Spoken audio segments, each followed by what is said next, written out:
여러분 그 싸움을 해보신 적 있나요? 우리 남자분들 한창 전성기 때 저는 아주 오래 됐지만 이제 어린 시절에 기억나는 한 장면이 있습니다. 저는 이제 시골에서 살았는데요. 어릴 때 시골에도 보면 이 동네에 그 서열이 정해집니다. 아주 힘이 세고 싸움을 잘하는 그런 동네 형을 중심으로 이제 동네가 다 평정이 이제 되죠. 그리고 감히 덤비지 않습니다. 그리고 이제 보통 친구 또래 사이에서도 보이지 않는 이 서열이 정해집니다. 누구는 힘세고 키도 크고 그죠? 그래서 이제 별로 이제 덤비지 않는 거죠. 근데 가끔씩 이제 어떤 일이 벌어지냐면 좀 만만한 뭐 형이더라도 약간 만만하다. 이럴 때 이제 좀 이제 일이 생깁니다. 뭐 친구들 사이에서도 이게 딱 서열이 정해지면 뭐 덤비지 않지만 쟤는 나보다 좀 힘이 없을 것 같은데 뭐 이러면 이제 서열을 가려야 되는 때가 오기도 합니다. 그러면 이제 한번 붙는 거죠. 저도 우리 이제 시골에 우리 친구들이 7명, 남자가 7명이에요. 근데 그 중에서 제가 봐도 쟤는 저보다 힘이 좀 없을 것 같은 친구가 있는데 걔도 저를 그렇게 생각하는가 봐요. 그래서 드디어 이제 한판 붙는 날이 왔습니다. 그래서 이제 친구들이 막 따라가고 그러잖아요. 이제 옛날에. 저는 이제 하면 생각했어요. 야, 어떻게 하면 쟤가 나한테 겁을 먹게 할 수 있을까? 생각하다가 그래, 일단 주먹이 커 보이는 게 좋겠다 생각한 거예요. 그래서 주먹을 이렇게 꽉 쥐면 좀 작으니까 이렇게 내가 좀 이렇게 해서 주먹을 이제 이렇게 하면서 제가 이제 나한테 겁을 먹겠지 하고 이제 이렇게 막 주먹을 최대한 크게 이렇게 막 이러는데 갑자기 번개가 번쩍 하는 거예요. 걔가 선방을 날린 겁니다. 그 흠하게 그렇게 끝나버리고 말았어요. 그때 제가 깨달았어요. 야, 이 싸움은 이게 작아 보여도 주먹을 꽉 쥐고 이거 싸움을 해야지 힘도 있고 이게 유리하구나. 그런 생각을 했던 그 기억이 있습니다. 보통 누가 이렇게 얘기합니다. 세상은 온통 싸움판이다. 좀 일리가 있는 이야기 같아요.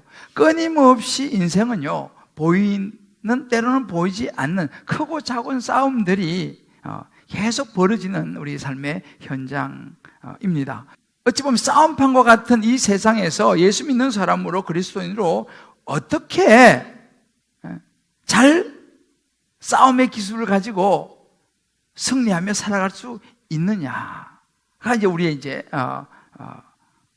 관심입니다. 그래서 오늘 이 아브라함을 통해서 저와 여러분 한 분 한 분이 성령께서 정말 이 세상을 어찌 보면 험한 세상을 살아가는 이 끊임없는 영적 싸움의 현장에서 싸움의 기술을 잘 말씀을 통해서 우리로 하여금 깨닫게 해주시고 그래서 이 세상을 승리하며 살아갈 수 있는 저와 여러분 될 수 있기를 주님의 이름으로 축복합니다.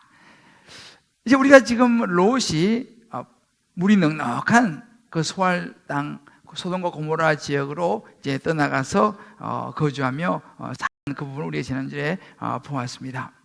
그런데 그 이스라엘은요, 요단강을 중심으로 해서 오른쪽은 동쪽, 왼쪽은 이제 서쪽으로 나눠지는데 이 동쪽, 요단강 동쪽에는요, 당시에 강대국들이 살았습니다. 한 네 나라의 그 그돌라 오멜이라고 하는 왕을 중심으로 상당히 강력한 강대국 네 나라가 있었고 또 그 요단강 서쪽, 지금 이제 가나안 땅, 이스라엘 유대 땅인데요. 거기는 조그만한 가나안 족속들이 살면서 그 사해 남쪽 소돔과 고모라를 중심으로 해서 뭐 그렇게 크지 않지만 그래도 나름대로 힘을 가지고 있다고 여겨지는 5나라가 살고 있었습니다.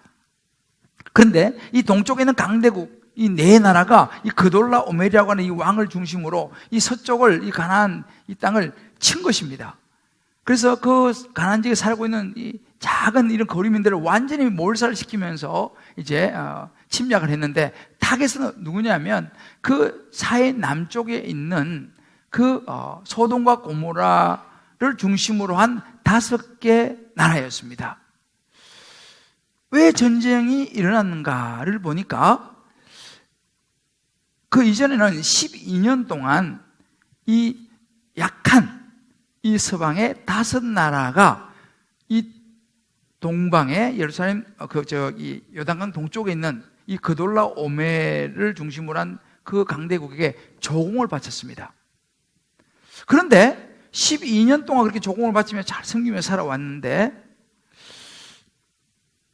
조금씩 이제 이 5나라도 힘이 커지면서 힘이 좀 생기니까 우리가 계속 이렇게 조공받치며 살아야 되냐라는 마음이 들기 시작했습니다.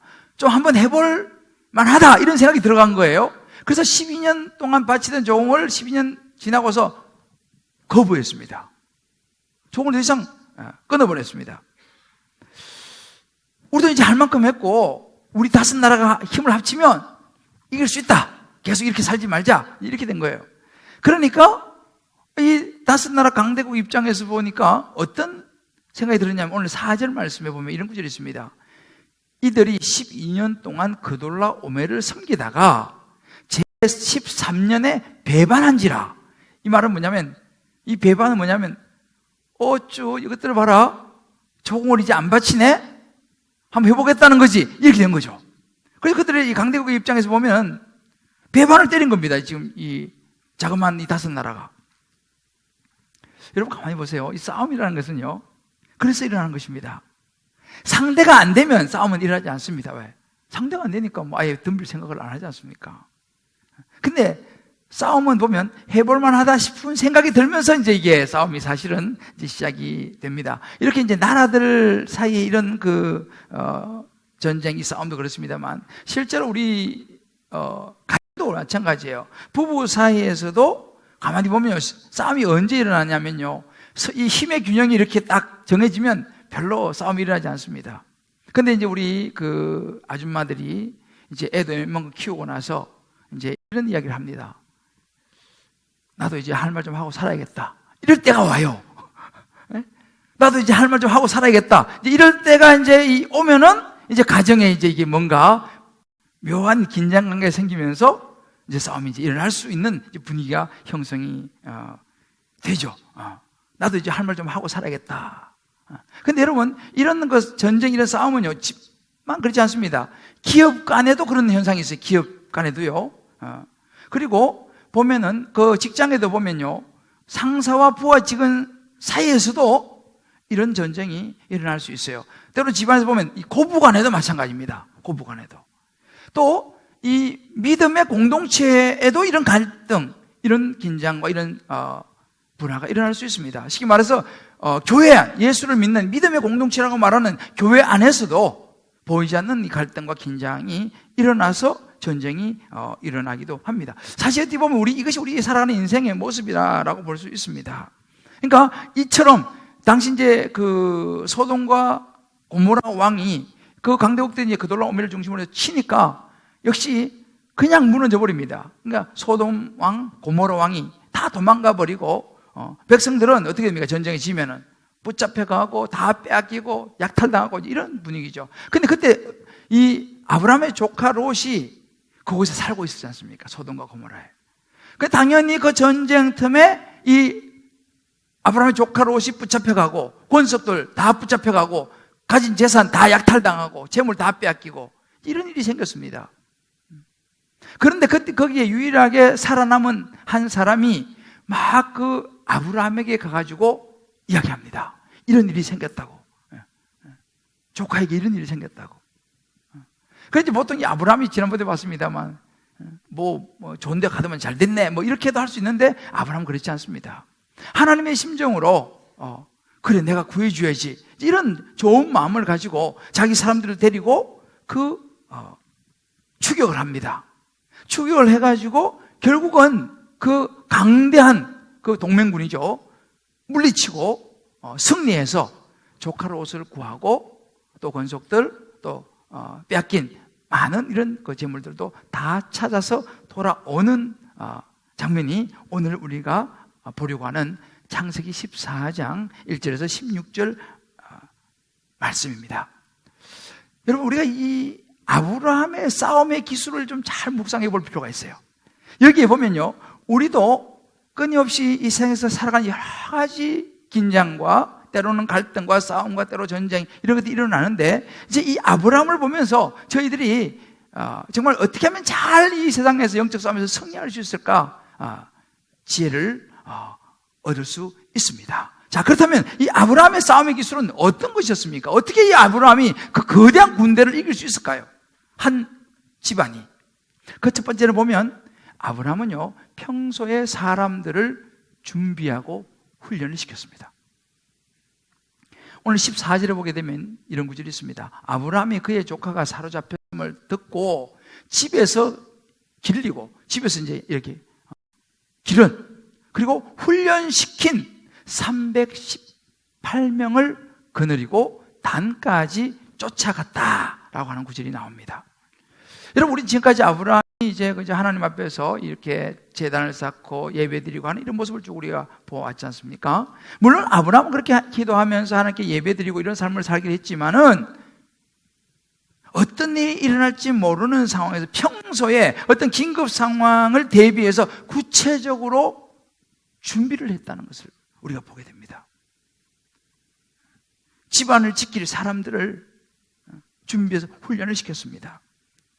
여러분, 이런 싸움은 물론 여기는 이제 작지만 그 당시엔 국가 간의 전쟁이었습니다만, 이 본문을 가만히 좀 더 깊이 묵상해 보면요, 실제로 저와 여러분이 살아가는 우리의 삶의 현장의 모습을 볼 수 있습니다. 우리가 살아가는 삶의 현장도 영적 싸움이 끊임없이 일어나고 있다는 것을 알게 됩니다.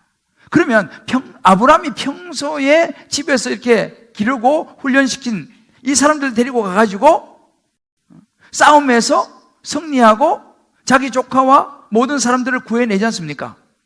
그렇다면 우리도 평소에 이런 영적 싸움을 준비를 해야 된다는 거죠, 우리도요. 그래서 우리도 준비해서 살아가면서 이런저런 싸움이, 영적 싸움들, 우리 삶에 여러 가지 갈등들이 생겨났을 때에 그럼 어떻게 해야 되느냐? 준비를 해야 되지 않습니까? 바울이 에베소 6장 12절에 이렇게 말합니다. 우리의 씨름은 혈과 육을 상대하는 것이 아니요.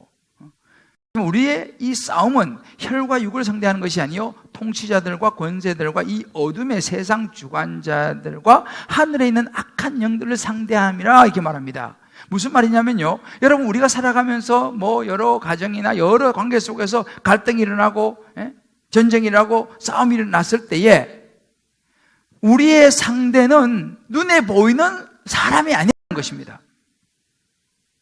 예를 들어서 부부가 크게 부부싸움이 일어났다.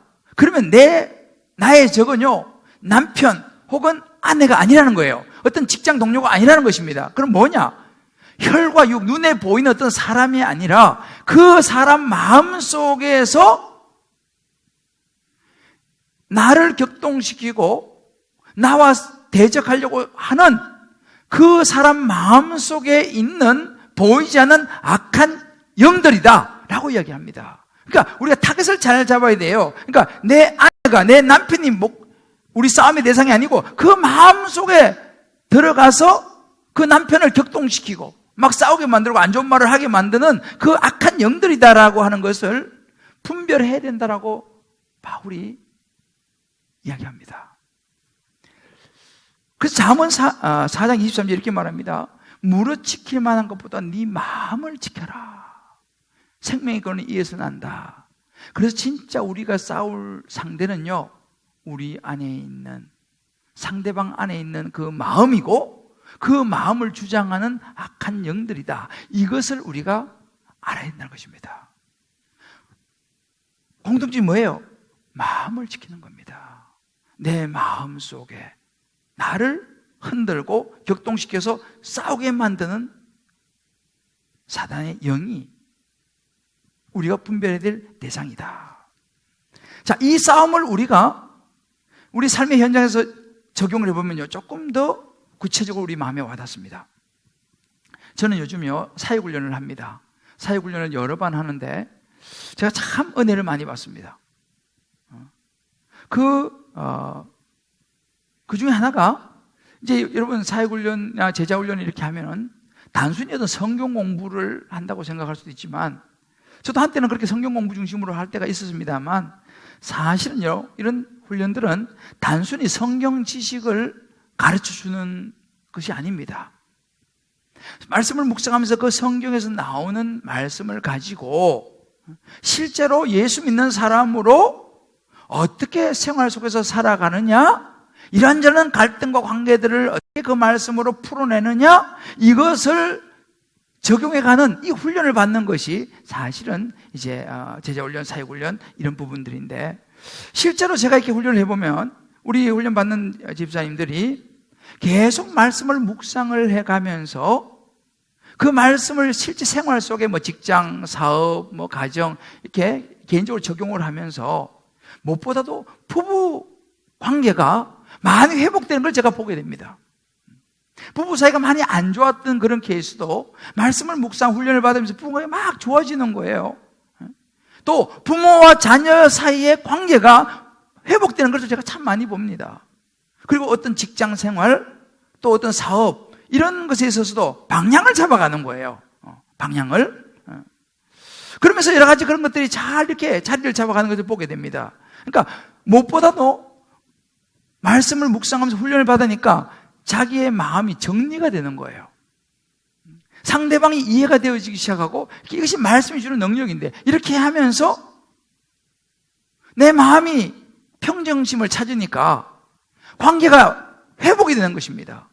그리고 때로는 또 이때까지 뭐 인생이 막 복잡하고 얽히고 설키고 그것이 우리 인생이지 않습니까? 근데 말씀을 묵상하면서 그 말씀 안에서 이것을 실타래 풀듯이 하나씩 풀면서 정리를 해가는 거예요. 그럼 우리가 살아온 삶이 싹 정리가 됩니다. 그러면 마음이 평안해지죠. 마음이 평안해서 사람이 부드러워집니다. 부드러워지면 이것이 어떻게 나타나냐면 실제로 생활 속에서 상대방과의 관계 속에서 나타나게 돼요. 그러면 관계들이 많이 회복되는 것을 보게 됩니다. 그러니까 자기도 마음이 편안해지니까 여러 가지 갈등이 생기더라도 그걸 쉽게 풀어내더라는 사실이죠. 이것이 바로 싸움을 하는 중요한 기술이 훈련 속에서 자기도 모르게 말씀을 통해서 배우기 때문이죠. 여러분, 실제 우리 싸움이라는 게요, 뭐 큰 것이 시작되지 않습니다. 여러분, 우리가요, 뭐 이 싸움이라는 게 복잡하게 시작되지 않습니다. 아주 사소한 것으로 시작되는 거예요. 여러분, 왜 우리가 훈련과 양육으로 우리 자신의 우리 마음을 준비해야 되느냐라는 거예요. 제가 우리 그 사회훈련 집사님의 큐티를 잠깐 제가 소개하면요. 어제 저녁 사회훈련을 마치고 집에 돌아왔는데 주방에 설거지가 안 된 그릇이 그대로 남아있는 것을 보고 마음이 불편했습니다. 느낌 알죠? 근데 그 전날 사실 어제는 낮부터 여러 집안의 일을 솔선수범하여 하고 저녁에는 훈련에 가기 전에 요리까지 해서 차려주고 간 거예요, 이 남편이. 물론 요리는 숙제였지만 잘 차려주고 갔는데 밤중에 이제 훈련받고 돌아오니까 그대로 남아있는 접시들, 그리고 그냥 잠들어 있는 부인을 봤을 때 이게 올라온 거예요. 내가 그 정도 해줬으면 설거지는 최소한 하고 자야지. 이렇게 된 거죠. 내 안에 의와 생색이 올라왔습니다. 어떻게 됐을까요? 생략하고 그 다음날 아침 말씀을 묵상하며 나의 무교병에 대해서 생각을 해봅니다. 몇 가지 집안 일을 도운 일로 내 의가 생각이 나고 의롭다고 생각한 행동이 쌓인 만큼 그만큼 제 안에 의의 모습이 커졌던 것입니다. 집안 일을 기본적으로 여자가 하는 일이라는 고정관념이 나의 무의식 속에 자리 잡고 있었으며 이것 때문에 내가 도와주는 만큼 생색이 올라온 것 같습니다. 이제 자기를 본 거예요. 말씀을 묵상하면서 이렇게 적용합니다. 집안 일이라는 무교병을 먹으며 이번 한 주간을 시작합니다. 오늘도 출근 전 청소기를 돌리며 무교병을 먹습니다. 이 말을 이해하시는 분과 이해하지 못하시는 분이 있을 거예요. 이번 주 우리 말씀 묵상이 신명기였습니다. 신명기에 보면 6월절이 나와요. 이스라엘 백성들이 출애굽을 할 때 급히 밤에 나오느라고 누룩을 넣지 않은 그 밀가루 반죽, 그걸로 하면 무교병인 거죠. 맛이 없어요. 급히 그거 가지고 나와서 먹던 그런 시절이 있었습니다. 그래서 6월절이 되면 이스라엘 백성들은요, 그 맛없는 빵을 의도적으로 일주일 동안 먹으면서 그때를 기억하는 그런 절기가 6월절 절기가 있어요. 진짜 맛없는, 먹기 힘든 빵이 무교병입니다. 이 집사님은 그 말씀을 묵상하면서 솔직히 집안일은 부인이 하는 거지, 나는 열심히 돈 버니까 뭐 이런 등등의 고정관념이 우리 남자들한테 좀 있지 않습니까? 그 고정관념이 말씀을 묵상하면서 무너지는 거예요. 깨지는 거죠. 그래, 집안일 이것이 내게는 힘들지만 이스라엘 백성들이 무교병을 먹은 것처럼 나도 무교병을 먹는 생각으로 집안일을 도우고, 출근하기 전에 청소기 돌리는 것도 무교병을 먹는 심정으로 자기가 하겠다라고 하는 적용을 하는 거죠. 여러분 보십시오. 이게 훈련의 힘입니다. 이런 말씀 묵상, 이런 훈련이 없었으면 어떻게 되겠어요? 대판 한 판 또 싸웠겠죠. 여러분, 우리가 살아가는 세상은 대부분이 뭐냐면 가치관의 싸움입니다. 가치관 충돌하는 거예요. 남자는 이래야 돼, 여자는 이래야 돼, 뭐 이런 분위기지 않습니까? 결국 이것이 충돌하는 거예요. 그러니까 싸움이 일어나는 거, 전쟁이 일어나는 거죠. 사소한 거 가지고 그냥 난리가 나는 거죠. 그런데 이런 마음을 다스릴 수 있는 훈련이, 말씀을 묵상하는 훈련이 평소에 이런 양육 훈련을 받으면서 되면 그런 문제가 오더라도 그것을 내가 받아들이고 이해하고 넘어갈 수 있는 힘이 생긴다는 사실을 믿으시기를 주의 이름으로 축복합니다. 이게 아브라함이 우리에게 보여주는 싸움의 기술입니다. 영적인 싸움의 기술인 거예요. 여러분들도 각자 한번 이 말씀을 가지고 오늘 말씀 노트에 보면 적용 질문이 있습니다. 한번 다락방 가셔서 혹은 집에 가셔서 한번 놓고 많이 한번 생각해 보십시오. 여러분, 생각보다 세상의 가치관은요 굉장히 셉니다. 세상의 유혹도 굉장히 세게 다가옵니다. 그러니까 내가 말씀 묵상하면서 내 자신을 잘 준비하지 않으면 이겨낼 방도가 없습니다. 지금 여러분들 개인적으로 어떤 싸움 중에 있는 분이 있습니까? 영적 전쟁을 치고 있는 분이 있습니까? 힘든 일이 있습니까? 조용히 한번 생각해 보세요. 왜 이런 일이 일어났는가? 그리고 여러분들, 이제 우리 교회에서 여러 가지 양육과 훈련 프로그램들이 있습니다. 나는 이런 싸움을 나는 참기가 어렵다, 이런 분들이 계시다면, 나는 참 이 부부 사이에 참 이 말이 서툴다, 이런 분이 혹시 계시면요, 양육과 훈련에 들어가셔가지고 안 싸울 수는 없어요. 우리 인간이 다 죄인이니까 영적 싸움의 기술을 잘 배워서 가정을 잘 이끌어 가시고 직장과 사업과 모든 사람들을 잘 이끌어 가시기를 주님의 이름으로 축복합니다. 두 번째로, 아브라함은 구체적인 전략을 사용했습니다. 오늘 15절 말씀 보면 그런 구절이 있습니다. 그의 가신들은 이제 그가 길렀던 사람들이죠. 같이 추격을 해서 나뉘어서 밤에 그들을 쳐부십니다. 그리고 다메섹 왼편 호박까지 쫓아갑니다. 여러분, 여기서 말하는 그들은요 4개 나라의 강력한 강대국의 동맹군들입니다. 적어도 보통 학자들이 말하기를 수천에서 한 10,000명 정도 숫자라고 이야기를 해요. 여러분, 수천 명, 10,000명 되는 군대예요. 거기는 군대예요. 동맹군. 여기는 한 집안에 318명입니다. 싸움이 되겠습니까? 근데 여기서 아브라함이 싸움의 기술을 발휘해요. 아브라함은요, 열받았다고 막 그냥 무모하게 막 가서 막 싸우지 않았습니다. 최선을 다해서 치밀하게 전략을 준비했습니다. 아주 구체적인 작전이죠. 가가지고 서로 편대를 나눕니다. 군대 갔다 오신 분들 아시죠? 나눠갖고, 자, 우리가 너희들은 여기서 이렇게 해서 나눠갖고 어떤 신호가 주어지면 동시에 섭격하자. 나뉘어서 밤에, 야간에 기습 공격을 한 겁니다. 사실 이 전쟁은요, 여러분 그 말씀 노트에 보면 사사기 7장 말씀을 제가 써놨는데 집에 가서 한번 읽어보십시오. 비슷합니다. 기드온이 300용사를 가지고 이기는 그 장면이 나오는데요, 예측 못한 공격을 이 아브라함과 그와 함께한 사람들이 감행을 한 거죠. 그때 이 수천의 이 동맹, 이 군대가 어떤 상황이었냐면요, 이미 벌써 이제 그 서방 쪽에 완전히 진멸하고 그 5 왕들도 완전히 다 도망가고 완전히 침몰시키고 사람들 붙잡아가지고 많이 노력해가지고 성전보로 올리면서 돌아가는 길이었어요. 그러니 이제 그 밤에 뭐 그냥 먹고 마시고 그냥 좋다 취해 있었던 상황이었습니다. 그때 밤에 조직적으로 이 아브라함과 그의 사람들이 기습하면서 다 골아떨어지고 막 술 취해 있는데 갑자기 습격하니까 우왕좌왕하면서 그 큰 군대가 정신을 잃어버린 것이죠. 여러분, 이것은요 그냥 무대포로 싸운 게 아닙니다. 아브라함이 실제적으로 치밀하게 계산해가지고 공격을 감행했어요. 나중에도 보면요, 이제 도망을 칩니다. 도망을 치는 적을 쫓아가는데 15절을 보면 왼편 호박까지 이렇게 말합니다. 이 말은 뭐냐면요, 이스라엘의 경계 지역이었어요. 추격하다가 이스라엘 경계 지역을 넘어가지는 않습니다. 왜요? 아브라함은요 전쟁이 목적이 아니었어요.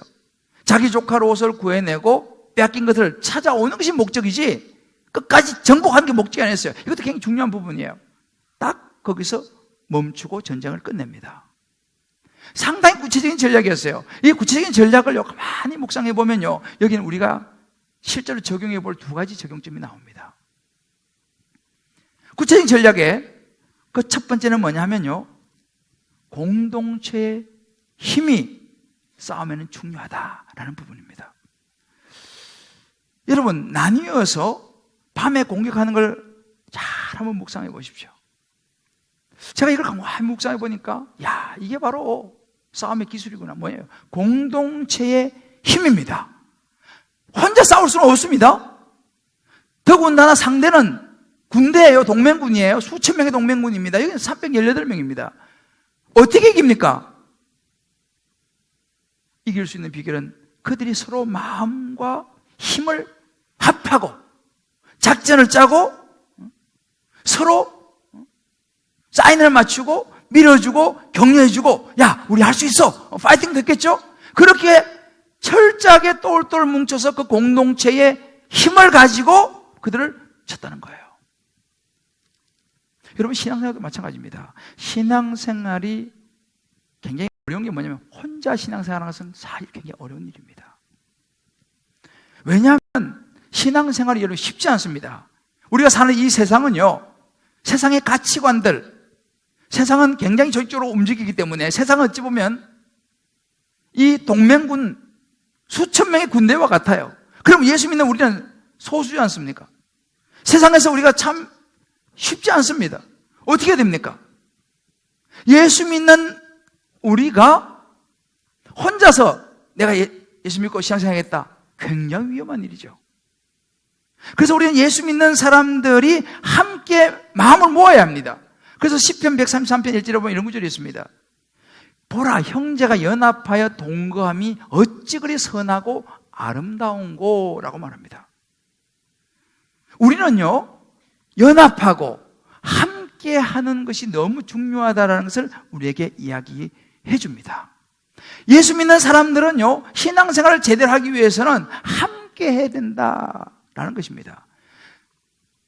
똘똘 뭉치는 연합한 것에 대해서는 들도 쉽게 무너뜨리기 어렵다는 것이죠. 여러분 보세요. 사단이요, 우리가 신앙생활 하는데 혼자 있으면 우리를 무너뜨리기 아주 쉽습니다. 우리를 속이기 아주 쉬워요. 그런데 여러 명이 같이 이렇게 모여서 신앙생활 하면요, 한두 명 속이려고 그래도 다른 사람이 옆에서 보고 그 거짓말이야, 금방 탄로가 나버려요. 우리가 신앙생활 하면서 중요한 것이 뭐냐면 공동체 안에 거하는 것입니다. 가끔 말씀드렸죠. 동물의 왕국 같은 거 보면 아무리 힘 있는 사자와 호랑이라 하더라도 힘이 없는 무리들이 같이 모여 있으면요, 쉽게 덤비지를 못해요. 모여 있으면. 그럼 어떤 동물이 타겟이 됩니까? 다 모여 있는데 꼭 한두 마리가 뭐 먹는다고 떨어져서 한두 마리 약간 떨어져요. 바로 타겟이 되는 거죠. 마찬가지입니다. 우리 신앙생활도 여러분, 왜 주님 기쁨의 교회라고 하는 이런 울타리가 왜 필요한가? 또 소그룹, 다락방이라고 하는 것이 왜 필요한가? 바로 그 이유입니다. 세상의 가치관과 싸워서 분별하기가 굉장히 어렵습니다. 그러면 혼자서는 힘드는 거예요. 그러니까 교회 공동체 안에서 내가 머물면서 여러 가지 세상에 힘든 이런 갈등들, 관계들, 싸움들을 도움을 받는 것입니다. 다락방에서도 마찬가지예요. 도움을 받는 것입니다. 이것이 굉장히 중요하다는 거예요. 이것이 중요한 공동체 힘이고 영적 싸움의 기술이라는 것을 아브라함은 보여줍니다. 두 번째는 뭐냐면 사단도 우리의 약함을 공격한다는 사실을 보여줘요. 여러분, 지금 아브라함이 이제 그 막강 군대를 지금 치지만 우리가 이걸 영적으로 보면요, 반대로 우리를 공격하는 사단, 예수 잘 못 믿게 만들고 신앙생활만 계속 헷갈리게 만드는 사단도 싸움의 명수입니다. 우리보다 훨씬 뛰어납니다. 아브라함이 밤에 공격했지 않습니까? 이 밤이라는 게 중요합니다. 여러분, 밤은 뭡니까? 밤의 특징은요, 약한 거예요. 뭐가 약합니까? 안 보이지 않습니까? 상대방의 적이 공격해도 밤이 어두워서 안 보입니다. 적들에게 빌미를 주기 쉬운 시간이 밤입니다. 긴장의 끈을 늦추기 쉬운 시간이 밤입니다. 적들에게 노출되기 쉬운 시간이 밤입니다. 사단은요, 이 밤을 이용하는 거예요. 그럼 이 밤이 뭡니까? 우리에게는 이 밤이라는 것은요, 우리의 약한 부분입니다. 저도 여러분들도 각자가 자기 약한 부분이 있어요. 자기 약점이 있습니다. 사단은요, 그 약한 부분을 공격합니다. 그러면 그 약한 부분, 약점이 노출되면요, 당하는 거죠. 올무에 걸리고 마는 것입니다. 그래서 우리는 이런 영적 싸움에서 이기려고 하면요, 우리 약점을 어떻게 하면 보완할 수 있을까? 우리 약점을 어떻게 하면 극복할 수 있을까? 이것이 중요한 사단과의 싸움의 기술입니다. 어떻게 하면 내 약점을 보완할 수 있을까? 여러분, 우리는 살아가다가 이것이 부족하기 때문에 때로 죄도 짓고 실수도 합니다. 약한 인간이니까요. 때로는 부인에게 말 실수도 할 때도 있고, 때로는 남편에게 실수할 때도 있고, 뭐 가족들에게도 뭐 여러 가지 살아가다 보면 실수할 수 있습니다.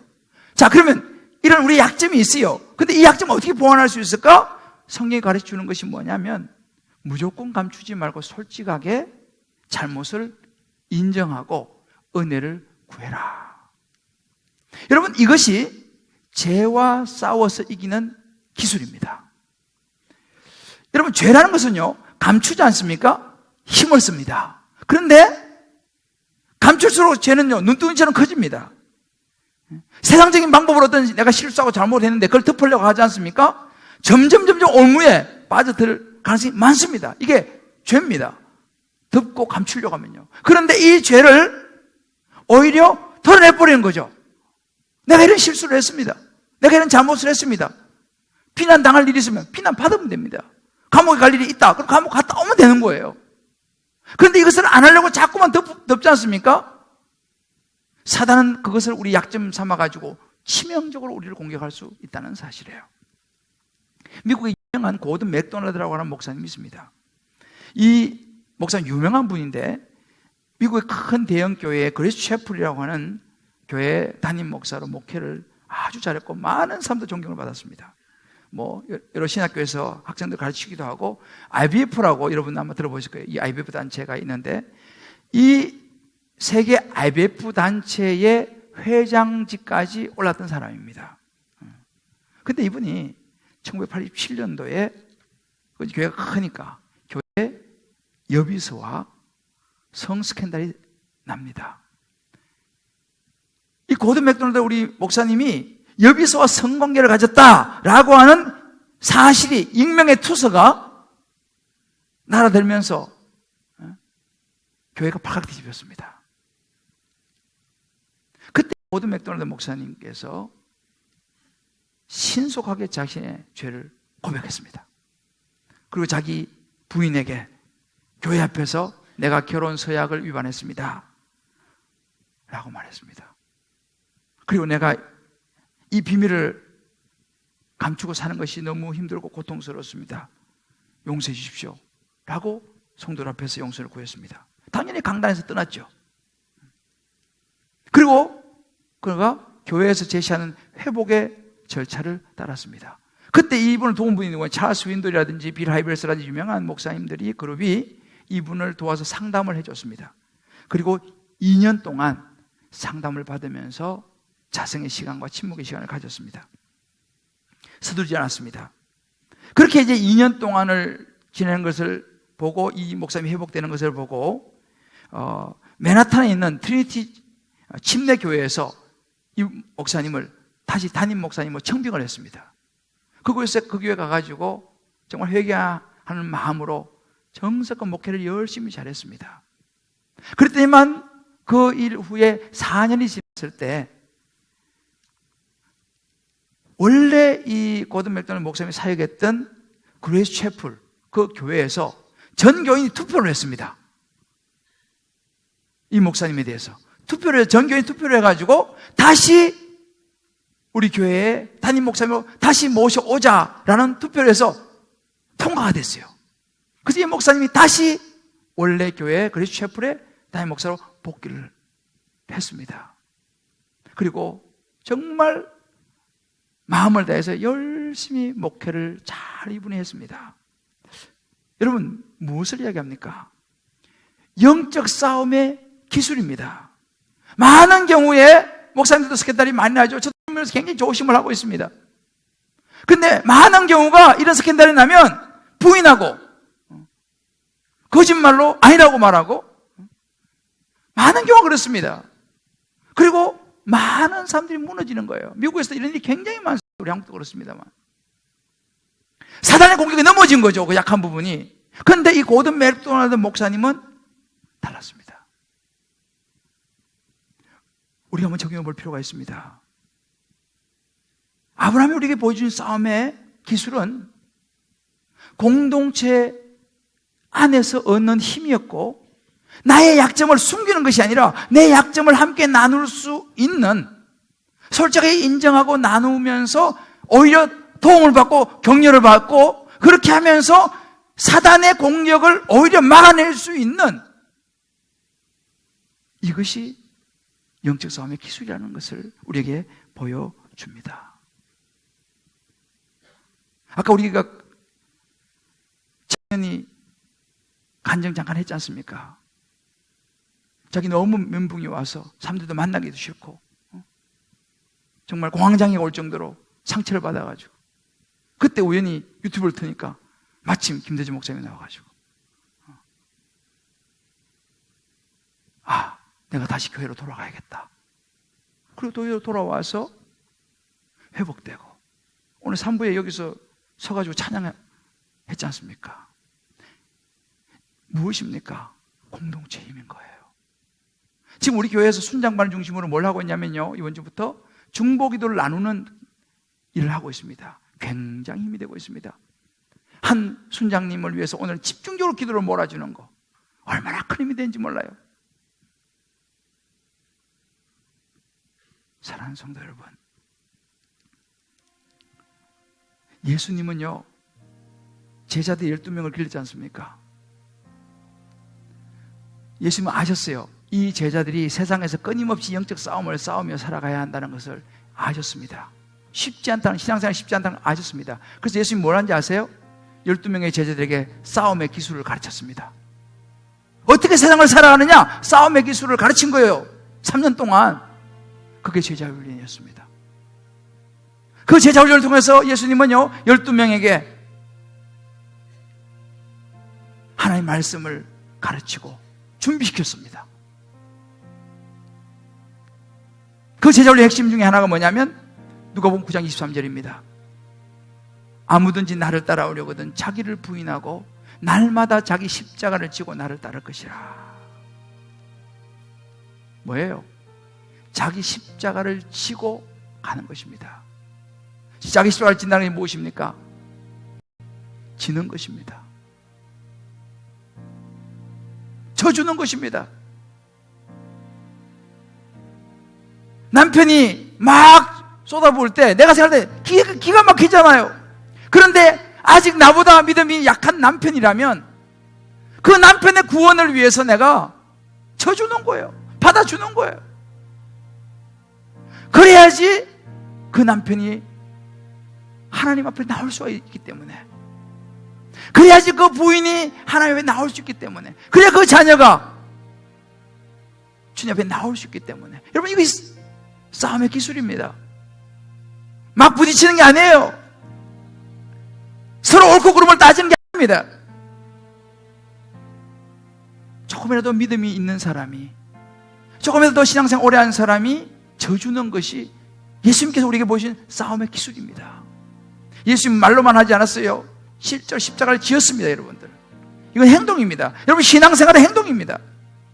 내가 져주는 거예요. 영적 싸움의 기술입니다. 에베소 6장 16절 17절 이렇게 말합니다.